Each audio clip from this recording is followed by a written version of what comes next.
borrowed from the PDM Myoga. Hey. People took money and ran away. You get this money, you use it for other things. You go and buy unless you're not a youth. Clothes, you go and buy shoes. Anymore?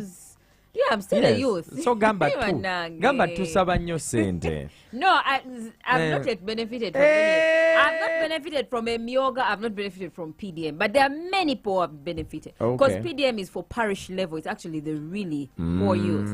But most of the money has been put into, actually 50% of the PDM money is meant for the young people. So let's start from there. Exactly. So what sparked off everything? Like Obusungu Minister Bujawa.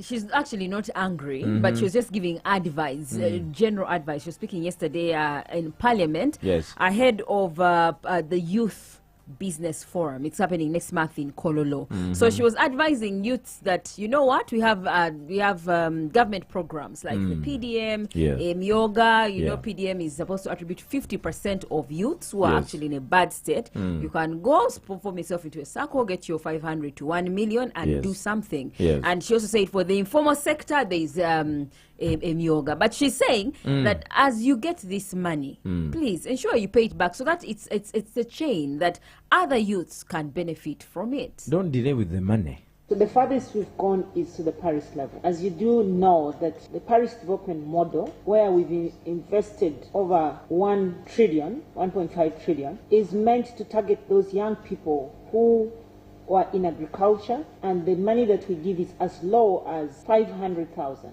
that you can access. 500, 1 million. When we talk about the young people being the majority of the population, we even go ahead and ring fence 50% of that money for young people, because we know that they're the majority, even at the grassroots level. But away from the PDM money, we've invested money in a Myoga. Young people who are into carpentry, joinery, those who are into boda, and the young people who are into music, we have given them specific attention under the Myoga program. So this is all to make the young people to come. But one thing I just want to caution the young people, as a former young person, is that we have to be very focused, truthful, and not be so trivial and focus our energy in the negative direction, because that is what really causes problems. And because of lack of being sincere, corruption trickles in, as you know. Young people then are not able to access this money. That's what's happening. We'll keep you posted. Let's go to Luero, where a man was hacked to death. A man who was drunk. Yeah, apparently he was drunk, 21-year-old man. He was killed. He was still staying with his parents. The deceased is called David. Yeah, there's a lot of 21-year-olds that are still staying with their parents. I thought you were going to be like, 21 is a big man. He should be out of his he's a father's man, house. but it's okay. It's allowed. You know, you have 21-year-olds who are in senior 6. It can, because of COVID. It can pass, yes. Even 25-year-olds. I'm not that far, man. You can't be 25 and you're in S6. People who delay to start. It's very possible. Anyhow, well, the deceased is called David Nangoza. He's a resident of Namaliga, a Bombo Town Council in Luero. And according to the acting Savannah regional spokesperson, he was discovered around 6 p.m. and by children around the area. His body was lying in a pool of blood. And apparently, he had even a bottle of waraji close to him. Some locals alleged he was in a bar and he was arguing with some people and, you know, about, I think, a girlfriend of his, something like that. That is what some locals alleged. And he was arguing about a girlfriend of his, saying he's going to kill anyone.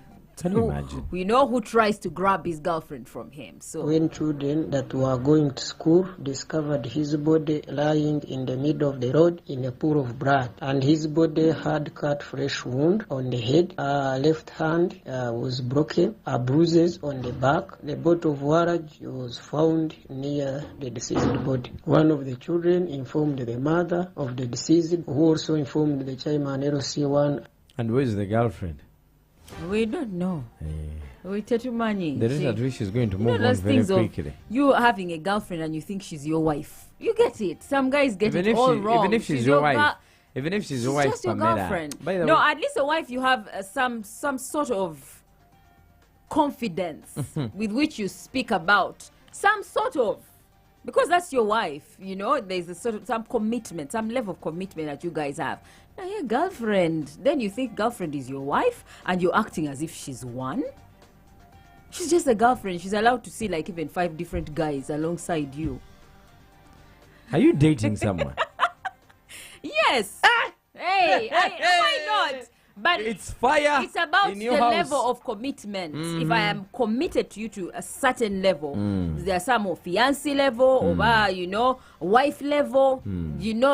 That's okay. But if I'm just your girlfriend, so what lesson do we learn from this? What do we learn from this, relationship-wise? He was in a bar saying, he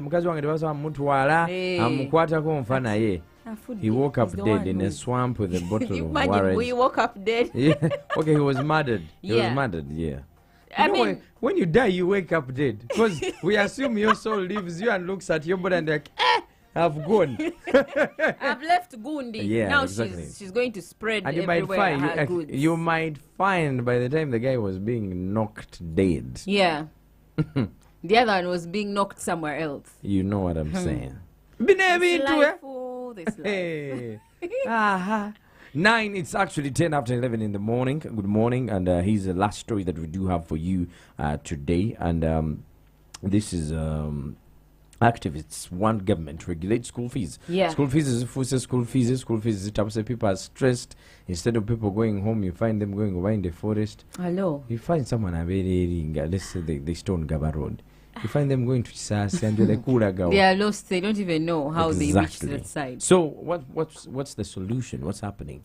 Apparently, the rights activists, they were speaking at the 10th Annual National Conference on Economic, Social and Cultural Rights. It was held at Makerere University. And most of them were speaking about schools and education. Because Mondays, kids are going back to school. But they are wondering why the Ministry of Education and Sports has not come up with an instrument to regulate school fees. We know that the State Minister for Higher Education, Christopher Munyingo, came to Parliament and said, no, we're a free market economy, we can't regulate. We really can't regulate school fees. Now, some of these activists are saying that the government, under the Education Act, Section 3 and 57, has the mandate, actually the Minister of Education has the mandate to regulate school fees under the Education Act. And they're also saying that education is not just for, fanciness or whatever. It's a basic right. Every child has a right to good and quality education. So that's why the Ministry of Education should come in and regulate. If the Minister of Education, let me give an example, Honorable Miingo, with all the private schools he owns, how can he convince me and other Ugandans that he has the goodwill to be Minister of Education and preside over this ministry and ensure that government schools thrive and are successful, knowing full well that his own private schools are competing with his government schools? They even call themselves investors. They claim they're investing in the economy. We have government-aided schools that are receiving government support. And those are the schools that people call Nabisunsa Girls, Namiriango College, King's College. They are receiving government support. But the money they are charging is comparable to the money that is charged by purely private schools. So if they insist on charging that money, let government pull out that money and take that money to the purely public schools, the USE schools that are going to take in the majority of the learners in this country. Well, we hope we find a solution that benefits all of us, the parents, the children, the government, and do you pay school fees? Okay, how many school fees do you pay? I think that's the right question to ask. When you look at literally, me, like, sasura school fees meka. When you look at me, I look like, okay, let me not even say, because I will be offending so many women out there. But women pay school fees. Women pay school fees as long as you have so you're a kid paying in school school. Fees. You pay school fees. You pay school fees? No, I'm not paying school fees. They help you pay school fees. They help me pay school fees, Mnang. I don't want to. Thank you for being lie honest. Here. Thank you. But there is many women who pay school fees. Yeah. They go and work. How many school fees do they help you to pay? They just help me to pay one school fees. 13 minutes after 11 in the morning, guys. If you are going through the time where you have many school fees to pay, that's a lot of wrong English. I'm saying right now. Like really. Why? If you have a lot of, children that you pay for school fees, we wish you Akawewevu in this season, and want you to know that Chija Kugwa, and the next thing you know, they'll be back home and they have to go back home and back to school again. A lot of hustle, man.